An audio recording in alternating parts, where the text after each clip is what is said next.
오늘 하나님께서 우리에게 주신 말씀은 민수기 4장 21절입니다. 구약성경 200쪽에 있습니다. 200쪽 민수기 4장 21절에서 28절. 이 계시의 말씀을 봉독할 때에 살아계신 하나님의 음성을 들으실 수 있기를 바랍니다. 여호와께서 또 모세에게 말씀하여 이르시되 게르손 자손도 그 조상의 가문과 종족에 따라 계수하되 30세 이상으로 50세까지 회막에서 복무하고 봉사할 모든 자를 계수하라. 게르손 종족의 할 일과 맬 것은 이러하니 곧 그들의 성막의 휘장들과 회막과 그 덮개와 그 위에 해달의 가죽 덮개와 회막 휘장문을 매며 뜰의 휘장과 성막과 제단 사방에 있는 뜰의 휘장문과 그 줄들과 그것에 사용하는 모든 기구를 매며 이 모든 것을 이렇게 맡아 처리할 것이라. 게르손 자손은 그들의 모든 일 곧 맬 것과 처리할 것을 아론과 그의 아들들의 명령대로 할 것이니 너희는 그들이 맬 짐을 그들에게 맡길 것이니라. 게르손 자손의 종족들이 회막에서 할 일은 이러하며 그들의 직무는 제사장 아론의 아들 이다말이 감독할지니라. 아멘. 할렐루야. 옆 사람과 인사하겠습니다. 축복합니다. 사랑합니다. 은혜 받으시다.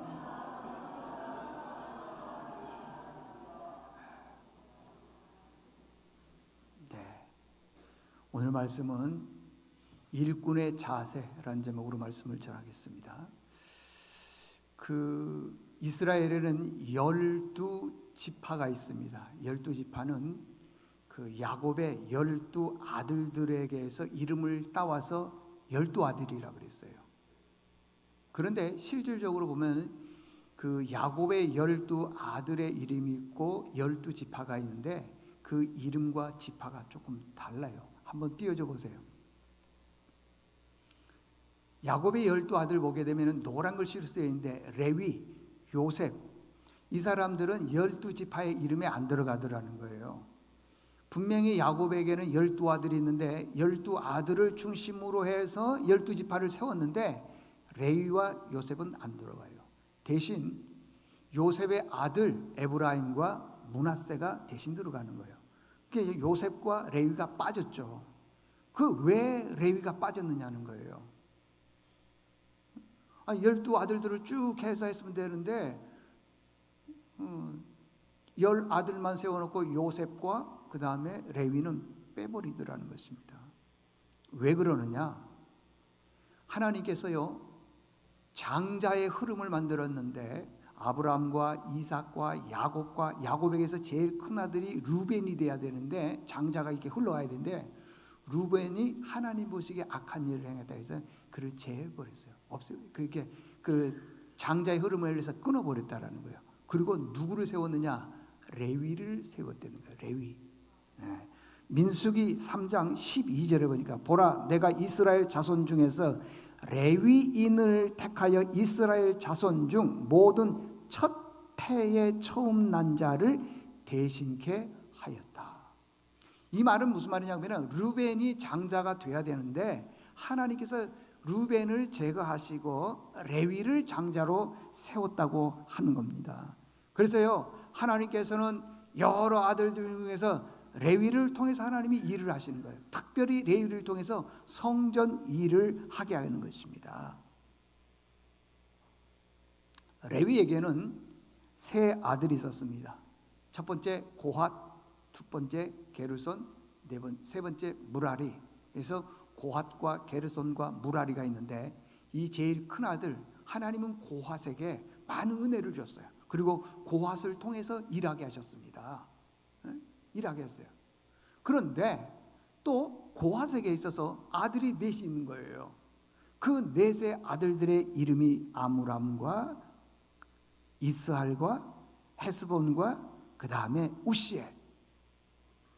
띄워줘야지, 띄워주라고 얘기를 해야지 띄워줍니까? 그렇지.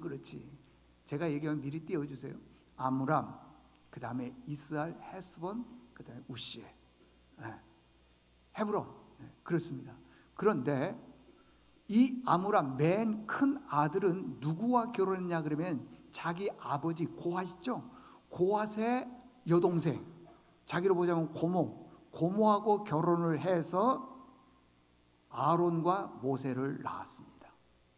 우리 지금의 이 일반 상식하고는 많이 다르죠. 그때는 그렇게 결혼했어요. 그렇게 했습니다. 그런데 장자의 흐름이라는 것이 레위를 통해서 장자의 흐름이 있었고 고핫이 있었고 고핫을 통해서 아므람을 통해서 모세와 아론, 이렇게 해서 장자가 쭉 흘러가는 겁니다. 그런데 그 장자들을 통해서 하나님께서 성전 일을 쭉 맡겼어요. 그래서 장자를 대신하게 했다는 것입니다. 레위 지파는요, 오늘날로 보게 되면 교회의 상징이에요. 교회. 왜? 레위 지파가 교회에 봉사했기 때문에 그런 겁니다. 히브리서 12장 23절을 보니까요, 하늘에 기록된 장자들의 모임과 교회와 이렇게 되어 있어요. 그러니까 장자, 하나님께서 이 교회를 장자 교회라고 얘기한다는 겁니다. 장자. 하나님께서 레위 자손들을 통해서 일꾼을 세우시고 레위 자손들을 통해서 교회 사역을 하게 하는 거예요. 다시 말씀드리면은 그 야곱에게 12지파의 자녀들이 있었지만은 12지파의 자녀들을 통해서 다 일하게 한 게 아니라 한 지파, 레위 지파, 그 지파를 장자손이라고 해요. 장자. 그들을 통해서 일하게 하더라는 것입니다. 자, 레위의 아들 중에서 제일 큰 아들이 고핫이라고 했는데 그 고핫의 후손들은 뭘 했느냐 하면은 성전 안의 일을 대부분 일을 해서 성전 안. 지금 우리가 지금 예배를 드리지 않습니까? 이 예배를 드렸는데 옛날 구약 시대 때는 제사를 드렸어요. 제사를 드릴 때 양을 잡거나 뭐 그다음에 바치거나 또 성전에 있는 휘장이 있거나 뭐 물두멍이 있거나 이런 모든 일들을 다 고핫 자손들, 레위의 후손들이 했다고 하는 겁니다. 다른 사람들은 못해요. 시므온이나 유다나 다른 뭐 단지파나 아무도 할 수가 없고 단지 성전 일은 누구만 하냐? 레위 후손들만 한다는 겁니다. 이걸 딱 구별해 놨어요. 그래서 하나님께서 뭐라고 얘기를 했냐면 레위인은 내 것이다 그랬어요. 레위인은 하나님의 것이다 그렇게 말하고 있습니다. 고핫 자손들은 주로 성전 안의 일을 상당히 많이 일을 했다. 그 다음에 두 번째 아들, 세 번째 게르손, 무라리, 이 자손들은 성전 안의 일도 했지만 대부분 성전 밖의 일을 많이 했습니다.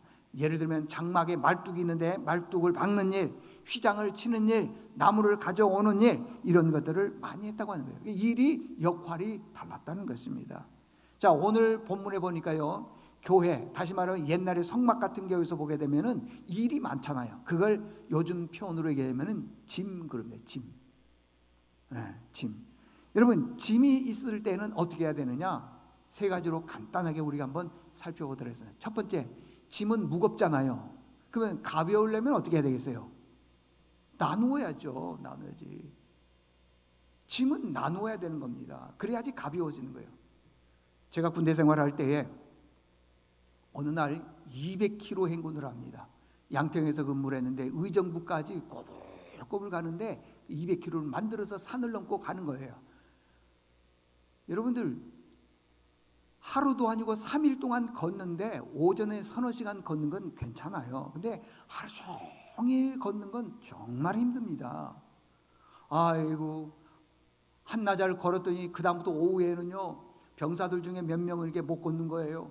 다음 날 되니까 이게 비몽사몽이에요. 3일을 걷는데 정말 힘듭니다.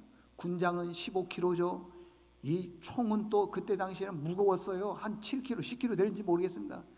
헬멧을 썼는데 이게 또 철모예요. 철, 쇠인데 어떻게 무거운지요. 하루 종일 철모를 쓰고 군장하면서 간다는 게 쉽지가 않습니다. 그런데요, 누군가가요 내 총 하나만 들어줘도요 그렇게 가벼워. 심지어는요 못 걷는 병사들을 위해서 군장을 대신 딱 짊어지고 가는 병사가 있었습니다. 가볍죠. 무거울 때는요 쉬운 방법은 뭐냐? 나누는 거예요. 나누는 거. 보십시오. 고핫 자손은 성전 안의 일을 대부분 했고 게르손과 무라리 자손들은 대부분 성전 안에서도 일을 했지만은 밖에 일을 많이 하니까 무거우니까 짐을 나눠서 하니까 그게 쉽더라는 것입니다. 그래서 옛날에는요 교회 봉사할 때 보면은 짐을 서로 나눠줬습니다. 근데 요즘에는 그렇지 않아. 왜? 짐이 무거우니까 안 하려고 그래. 인본주의가 있고 신본주의가 있습니다. 인본이라는 것은 사람 인자의 근본 본자, 사람이 근본이라는 겁니다. 사람이 정답이라는 거예요. 내가 하는 게 정답이라는 겁니다. 내 중심으로 살아가는 거예요. 보면은 인본, 사람이 근본이에요. 근데 여러분들 이렇게 살아보니까 그렇습니까? 내가 근본인데 어떻게 아파요? 내가 근본인데 어떻게 사람들과 그렇게 다투고 싸우고 그래요? 내가 근본인데 왜 사람들이 나를 싫어하고 미워합니까? 사람은 근본이 될 수가 없습니다. 그럼에도 불구하고요, 다들 자기가 근본이에요, 뿌리예요, 자기가 정답이에요, 자기만 옳다고 생각하는 경우가 많다고 하는 것입니다. 예를 한 가지 들어보겠습니다. 인본주의자들은요, 여러분 보세요. 주일 예배는요, 이건 타협의 대상이 아닙니다. 바쁘니까 오늘은 뭐 집안에 무슨 일이 행사가 있으니까 안 가야지. 그건 아니에요, 여러분들. 이 날은 하나님이 정하시는 날이에요. 그런데 인본주의자들은요 바쁘니까 그 일 먼저 하는 거예요. 또 집안일이 뭐 생겼으면요 그거 먼저 하는 겁니다. 인본은 그러는 거예요. 인본. 왜? 내가 근본이기 때문에 내가 정답이에요. 오늘 예배 안 드려도 정답이고 교회 가도 정답이고 그러더라는 겁니다, 여러분들. 그래, 예배를 귀하게 여기지 않는 거예요. 소중하게 여기지 않는 겁니다. 내 형편에 따라서 움직이는 거예요. 그게 인본. 근데 그 인본은요 정답이 아니에요. 오래 못 갑니다. 반대로요 신본, 하나님이 근본인 분들은요 모든 걸 다 하나님께 묻습니다. 하나님께 물어요. 어떤 일을 하든지 하나님께 묻는 겁니다. 제가 오늘 유아 세례 받는 부모에게 교육할 때도 그렇게 얘기했어요. 옛날에도 몇 번 소개했지만은요, 종로구에 가면은 한 초등학교가 있는데 그 초등학교의 교장 선생님이 교회 권사님이에요. 그 초등학교 선생님이 자녀들 둘 뒀는데 얼마나 열심히 가르쳤는지요. 어렸을 때부터 공부가 특출났어요. 중학교, 고등학교에 그 반에 그 학교 전교에서 1등이에요. 그 어머니 교장 선생님이 집에 들어오면은 제일 먼저 확인하는 게 뭔 줄 아십니까? TV부터 확인하는 거예요. TV가 따뜻하면 TV를 봤다 안 봤다? 봤다. 그러면 막 혼내키는 거예요. 숙제 했니 안 했니? 예습했니 안 했니? 얼마나 닥달을 했는지요. 어렸을 때는 다 말 듣습니다. 초등학교, 중학교, 고등학교 2학년 졸업할 때까지, 심지어는 그 고3 1학기까지 얼마나 잘하는지요. 이 아이는요 내신 성적으로 충분히 서울대 갑니다. 그러니까 서울대는 뭐 거의 정해져 있습니다. 근데 2학기쯤 되니까요 이 아들이 자기 이제 공부하는 거 대학 안 가겠다는 거예요.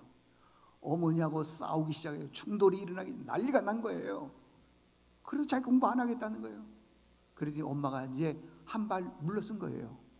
그냥 공부 안 해도 괜찮으니까, 이미 내신은 서울대 가는데 기준을 다 맞춰놨으니까 그냥 학교만 가라. 근데 이 아이가 안 간다는 거예요. 어머니가 그냥 난리가 난 거죠. 학교만 가면 서울대 들어가는데 누구는 수십, 수백, 수천을 들여서 서울대 보내려고 애를 쓰는데 왜 안 가려고 하느냐. 어머니가 다그치기 시작을 하는 거예요. 그랬더니 이 아들이 이렇게 말하더래요. 한 번만 더 얘기하면 내가 이 아파트에서 떨어져 죽어버리겠다고. 그때 어머니가요 깜짝 놀라요. 교장 선생님, 나는 말만 교회 권사였다. 나는 믿음으로 살질 않았다. 말로만 교회 권사로 살았다. 믿음으로 살지 않았다. 그 여동생이 있는데 여동생도 오빠하고 똑같이 공부 잘해요. 여동생이 어렸을 때는 엄마의 숨에 꽉 막혀가지고는 공부하라고 공부하고 예습하라고 예습하고 다 들었는데 이제 점점 커가니까 나도 공부 안 한다는 거예요. 그래서요 그 두 자녀들이 다 대학을 안 갔습니다. 그리고 난 다음에 그 권사님 교장 선생님이 책 한 권을 썼는데 책 제목이 뭐냐, 그 베스트셀러가 됐어요. 어머니 반성문. 반성했다는 거예요. 아들이 그 얘기를 안 했다면, 나 죽겠다 이 얘기를 안 했다면 계속 싸웠을 것이라는 거예요. 계속. 인본주의는 그러는 거예요.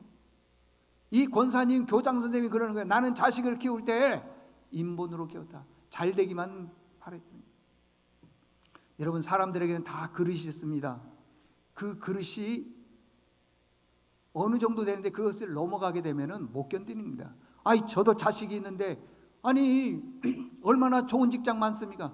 저도 자녀 의사 되고 뭐 변호사, 판사 되고 그랬으면 좋겠어요. 근데요, 그 그릇이 안 되는데 그 그릇이 되면은 그 아들은 죽는다고 여러분들 몰라서 그렇지요. 그릇이 있는데 그대로 쓰임 맞는 거예요.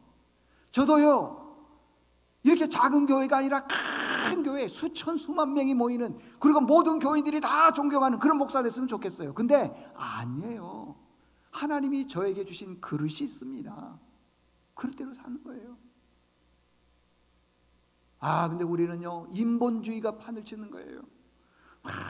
육신적으로 잘 되기를 바라는 거예요. 안 됩니다, 여러분들. 인본주의의 사람들은 주인이 나기 때문에, 인생의 결정권자가 나이기 때문에 잘 안 듣습니다. 교회에서 하는 건요, 다 부담스러워요. 관심도 없어요. 예를 들면 이런 거예요. 이번 주 토요일 날 우리 어린아이들 축제가 있습니다. 매직쇼가 있습니다. 와서 좀 봉사해 주죠. 관심 없어요. 바자회 있습니다. 별 관심 없어요. 특별 새벽 기도해야 합니다. 나하고 무슨 상관인데. 교회에서 어떤 행사를 하더라도요, 인본, 내가 근본이고 내가 주인인 사람은 관심 없어요. 근데요, 하나님이 근본인 사람들은요, 교회에서 하는 행사에 와서 얼마나 열심히 순종해 주는지 몰라요. 참 좋습니다. 짐은요, 목사 혼자 지면 죽어요. 목사님들 중에 병 걸리고 암 걸린 사람들이 얼마나 많은 줄 아십니까? 짐은 나누어서 짓는 거예요.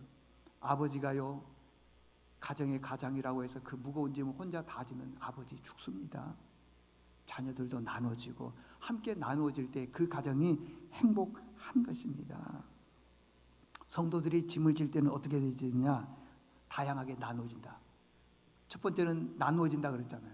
아까 제가 말씀드린 것처럼 고핫 자손은 성전 안의 일을 대부분 했고, 그 다음에 게르손, 무라리, 이 자손들은 대부분 성전 안의 일도 있지만 밖의 일들, 나무를 가져오거나 그 다음에 뭐 말뚝을 받거나 이런 일들을 하게 됐다고 하는 것입니다.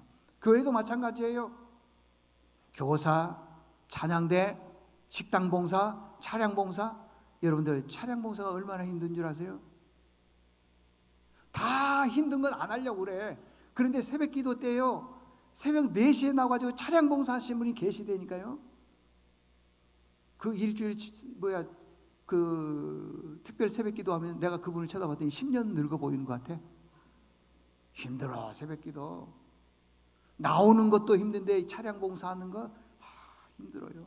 근데요, 나누어서 하니까 목회자가 참 감사하게 생각하고 있고, 교인들이 그 차량을 탔던 분들이 고맙게 생각하고 있고, 여러분들이 신앙생활 하면서 교인들로부터 고맙다는 얘기를 안 듣는 분들이 있다면 그분은 사실 좋은 게 아니에요. 나누어져야 되는 거예요. 수없이 말씀드리지만 이 나라 윤석열 대통령이 나라를 지키고 의사, 병원에서 일하고 다 그래요? 역할들이 다 다르잖아요. 갈라디아서 6장 5절에 보니까 너희가 짐을 서로 지라 그러잖아요. 너희가 짐을 서로 지라. 나누어지는 거예요. 교회 일꾼을 세우는 이유는 짐을 서로 나누기 위해서 그러는 거예요. 짐 나누기 위해서 일꾼 세우는 거예요. 그래서 요즘에는요, 일꾼을 세울 때 참 귀하게 세우더라는 것입니다. 두 번째는요, 주님을 위해서 짐을 져야 되는 거예요. 짐도 두 가지가 있어요. 나를 위해서 짐을 지는 게 있고 주님을 위해서 짐을 지는 게 있어요. 나를 위해서 짐을 짓는 것은요, 벗을 날이 옵니다. 그 날이 언제냐? 세상 떠나는 날이에요. 예수님께서 그러셨잖아요. 수고하고 무거운 짐진 자들아 다 내게로 오라 그러잖아요. 우리에겐 다 짐이 있습니다. 짐 없는 사람이 아무도 없어요. 여러분, 하나님께서요 우리에게 일을 맡기는 걸 뭐라고 얘기하냐 그러면 소명 그래요. 하나님께서 우리에게 일을 맡기는 걸 뭐라 그랬다고요? 소명 그래요. 소명. 이 소명은 내가 하고 싶어서 하고 하기 싫으면 안 하고 기분이 나쁘면 안 하고 그게 아니라 주신 소명이기 때문에 이 소명을 최선을 다해서 감당을 해야 돼요. 그래서 그분들을 향해서 감당한 분들에 대해서 뭐라고 하냐면 착하고 충성된 종아 그래요. 아무나 착하고 충성된 종이 아닙니다. 그 일을 맡겼을 때 그 일을 잘 감당하는 분들이 있더라고 하는 것입니다. 그래서 어떤 분들은 그렇습니다. 직분을 받고 난 다음에 일을 시키면 어떤 분들은 억지로 하는 분들이 있어요. 근데요 억지로 해도 좋아요. 괜찮아요. 왜? 억지로 해도요 그게 은혜가 될 때가 있어요. 제가 차량 봉사하는 분들에게 이제 그 사명을 맡겼는데 보니까 가끔씩 억지로 할 때도 있어요. 그래도 돌아올 때 보면은요 내가 참 이 사명을 잘 감당했다 해서 기쁨이 충만한 것을 볼 때가 있다고 하는 것입니다. 예수님께서 십자가에서 못 박히셨습니다. 그리고 이제 그 십자가를 지고 골고다로 이렇게 올라가는 거예요. 그 길이 얼마나 힘든지요. 금식해서 몸은 축이 나 있죠. 매를 맞고 그 다음에 고통당하고 했기 때문에 지금 몸이요 제대로 움직이지를 못해요. 가다가 쓰러지고 가다가 쓰러지고 그 비아돌로스라고 하는 그 골목을 가다가 쓰러지고 몇 걸음 또 십자가 지고 가다가 또 쓰러지고. 그러니까 로마 군인들이 생각하기에 야 이러다가 죽게 생겼다. 대신 십자가를 지고 갈 사람이 누가 없나? 주변에 이제 구경꾼들이 많으니까 쭉 쳐다보는 거예요. 그래도 봤더니요 구레네 동네 사람 이름이 시몬이에요. 시몬에서 너 일로 와 잡아가지고는요 십자가 져 그러더라는 거예요. 여러분 입장적으로 봤을 때 구경하는 게 쉽습니까? 그 무거운 십자가를 지고 골고다로 올라가는 게 쉽습니까? 구경하는 게 쉽죠. 구경하면요 판단하기도 좋고요. 저 사람 힘이 없다 그러기도 하고 저 사람 못됐다 그러기도 하고요. 할 말 다 해요 구경꾼들은요. 그런데 십자가 지는 사람은 안 해요. 절대 그렇지 않습니다. 입장적으로 봤을 때 얼마나 시몬은 억울합니까? 이 많은 사람들 중에 왜 하필이면 내가 이게 잡혀가지고 십자가 지냐고 하면서 원망하고 불평하고 그럴 것 아니겠습니까? 그리고 더 큰 소리 외쳤을 거예요. 나 말고 저 젊은 친구가 더 힘이 센데 왜 나를 잡아갔느냐고 그렇게 말할 수도 있을 거 아니겠습니까? 근데 구레네 시몬은요 그렇지 않았어요. 예수님이 지신 십자가를 지고 골고다까지 대신 올라갔어요. 십자가에 죽은 건 아니에요. 대신 십자가만 지고 올라간 거예요. 올라간 거예요. 그런데요 보세요. 억지로 졌음에도 불구하고 로마서 16장에 보게 되면은 사도 바울이요 갱그레아 교회에게 편지를 쓰면서 이렇게 얘기를 하는 거예요.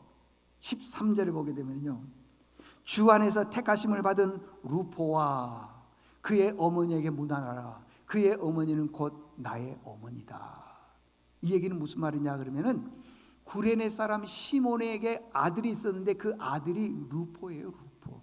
루포는요 갱그리아 교회에 아주 충성된 일꾼뿐만 아니라 모든 사람들로부터 사랑을 받고 총명을 받은 사람이라는 거예요.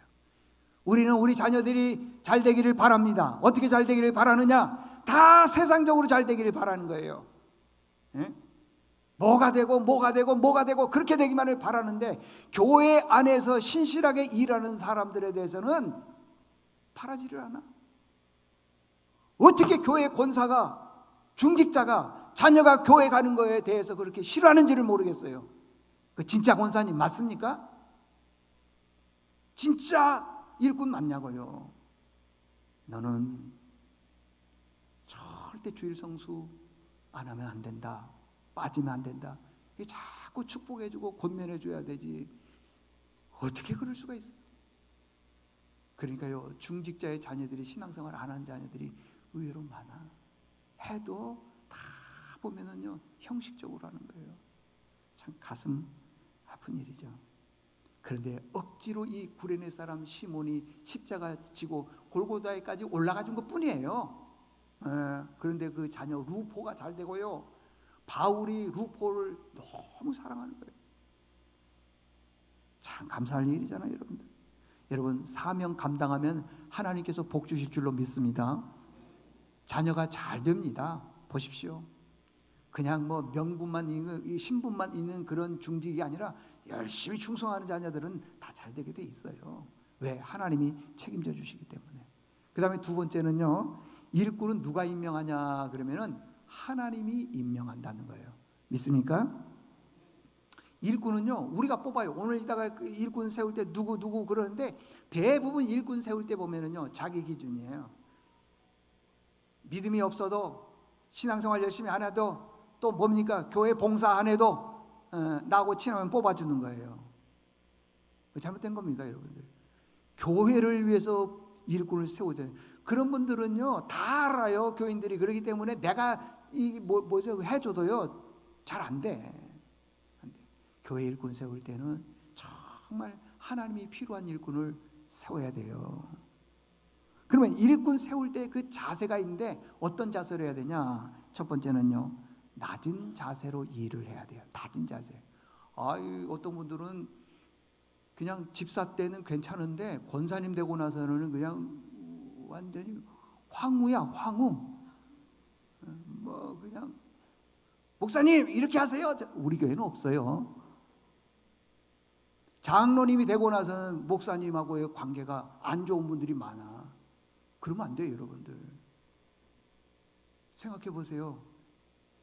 레위라고 하는 사람은 야곱의 넷째 아들이에요. 아니 셋째 아들인가 돼요. 그런데 이 셋째 아들을 르벤, 시므온, 레위, 그 다음에 유다니까 셋째 아들인데 하나님께서 장자로 세웠잖아요. 그리고 그 지파에 소속도 안 시켰어요.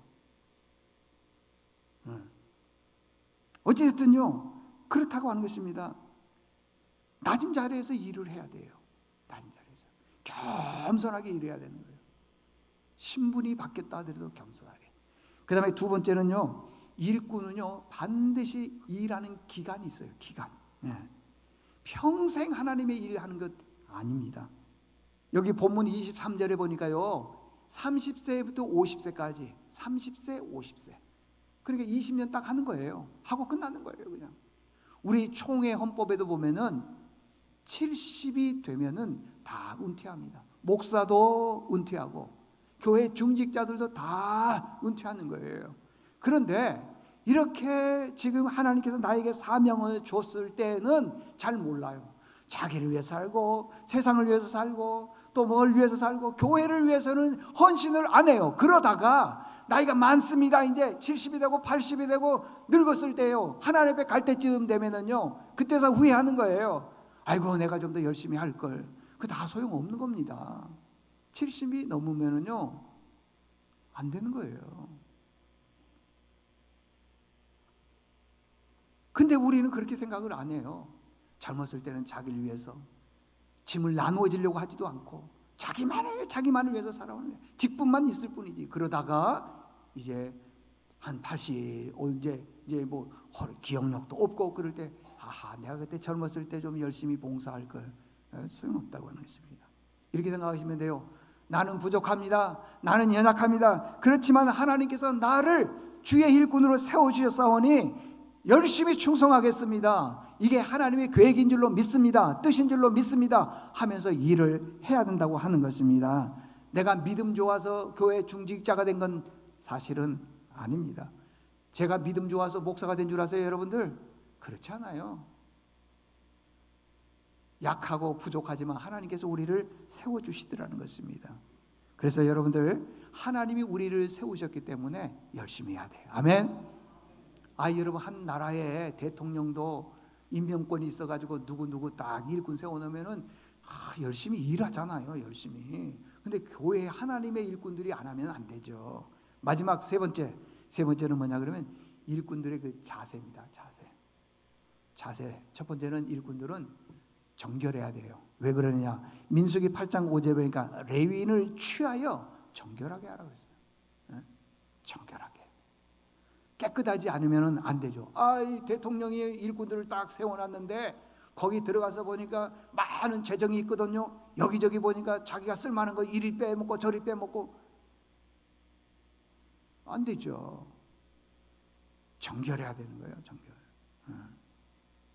구약시대 때는요, 지금처럼 예배가 아니라 제사를 드리는 겁니다. 그래서 그 제사를 드릴 때에는 성경에 보니까 흠 없는 것으로 드렸다. 그래서 흠 없는 것, 다치거나 부러지거나 문제가 생긴 그런 짐승은 안 드렸다는 거예요. 흠 없는 것, 깨끗한 걸 드렸다는 거예요. 우리는요, 양심이 또 여러 가지로 깨끗해야 돼. 그 깨끗하려면 어떻게 되냐? 주일날 왔을 때는요, 이제 중직을 맡으신 분들은 옷도 좀 깨끗하게 입고 오시고요. 말도 집사님 때하고 권사님 때하고 장로님 때하고는 달라야 돼. 아멘 안 할래요? 달라야 돼. 말 솜씨가 좋아야 돼. 그래서 이렇게 돼야 돼요. 제가 장로님 보니까 힘이 납니다. 장로님이 여기 오는데 저리 도망가 버려요. 그건 잘못된 거죠. 내가 장로님 때문에 기쁩니다. 힘이 납니다. 그런 소리를 들어야죠. 말 솜씨가요 좋아야 됩니다. 그게 일꾼이라고 하는 것입니다. 마지막으로 일꾼을 일을 할 때는 어떻게 해야 되냐? 즐거움으로 일해야 돼요. 아멘. 즐거움. 우리 찬양대가 있는데 이렇게 찬양대 쭉 할 때 보면요, 저는 찬양대가 잘한다 못한다 그것도 봐요. 근데 오늘 보니까 찬양대 하는 거 솔직하게 얘기합니다. 처음에는 잘했어요. 근데 나중은 더 잘했어. 솔직하게 얘기하는 거예요. 처음은 잘했어. 근데 나중은 더 잘해. 근데 노래 찬양하는 것도 보지만은 저분들의 그 얼굴을 제가 이렇게 한번 보는 거예요. 얼굴을. 근데 어떤 분들은 그 가사에 심취해서 막 기쁨으로 부르는 분들이 있는가 반면에 어떤 분들은 얼굴에 별로 표정이 없어요. 교회 권사님들 중에요, 저승사자 몇 분 계세요. 아이고야, 왜 그렇게 얼굴 인상이 그렇게 안 좋은지, 목사 잡으러 왔는지 어쩐지 모르겠지만 저승사자가 몇 분 계세요. 아니, 우리 말에 있잖아요. 웃는 말에 침 못 뱉는다고. 일꾼이 딱 되면 얼굴이요, 기쁨이 있어야 돼. 내가 힘든 일이 있다 하더라도 그 권사님을, 그 장로님을 보면, 그 집사님을 보면요, 막 힘이 생기고 기쁨이 생겨야 되는데, 기쁜 일이 있는데 그분 보니까 다 달아나 버려서 기쁨이. 그러면 안 되죠. 안 됩니다, 여러분. 즐거운 마음으로 일을 해야 돼. 바울이요, 갈라디아서 1장 10절 띄우세요. 뭐라고 얘기했냐 그러면, 내가 사람들에게 좋게 하랴. 내가 이제 바울은 이제 그 사도니까 이제 요즘은 목사입니다. 내가 사람들에게 좋게 하랴, 하나님께 좋게 하랴, 사람들에게 기쁨을 구하랴. 내가 지금까지 사람의 기쁨을 구하였다면 하나님의 종이 아니다 그러잖아요. 여러분, 내가 목사가 목회를 하는데 여러분 교인들의 구미에 맞게 기쁨을 하기 위해서 막 집사님, 권사님, 장로님 그러고 제가 그러게? 그럼 여러분의 종이죠. 그 얘기하는 거예요. 내가 사람에게 기쁘게 하냐? 사람들의 구미에 맞게 하냐? 물론 목사가 뭐 우리 교인들을 높이고 존경하고 칭찬해주고 이런 것도 있어야 되겠지만은요, 여러분들의 종이 되면은 되냐고. 하나님의 종이, 그리스도의 종이 여러분의 종이 되면 되겠냐고, 여러분들. 그래서요, 칭찬도 하지만은 참 칭찬하기가 그렇게 쉽지가 않더라고요. 왜? 자칫 잘못하다가는 여러분 그렇게 생각을 하는데 내가 그분의 종 된 것 같아. 나는 하나님의 종인데. 그렇지 않습니다, 여러분들. 자, 결론. 앞으로 이제 내가 이제 피택을 받았습니다. 나 하기 싫은데 왜 나를 뽑았지? 나 안 해요. 그런 분도 계실 수 있고요. 또 어떤 분들은 하고 싶은데 안 될 수가 있어요. 제 생각에는 제가 다 뽑아버렸으면 좋겠는데 또 김정은이라 그럴 것 같아서 나 안 하고 여러분에게 이제 기회를 주는 거예요. 여러분, 목사는요, 교인들의 신앙과 믿음 명확히 알고 있어요. 그런데 만약에 목사가 이렇게 했다 그러면요, 교인들이 막 공격을 하는 거예요. 뭐 친하다, 뭐 했다, 이렇게 그런 소식을 별로 안 좋아해서 하는 건데, 세움을 받았다면 이것은 무조건 누가 세우셨느냐? 하나님이 세우셨다는 걸 가지고 감사함으로 받을 수 있기를 바랍니다. 하나님 아버지 감사합니다. 오늘 저희들을 주의 전에 불러주실 뿐만 아니라 일꾼으로 세워주셨습니다. 자세에 대해서 들었습니다. 잘 기억하게 도와주시옵소서. 예수님의 이름으로 기도드리옵나이다. 아멘.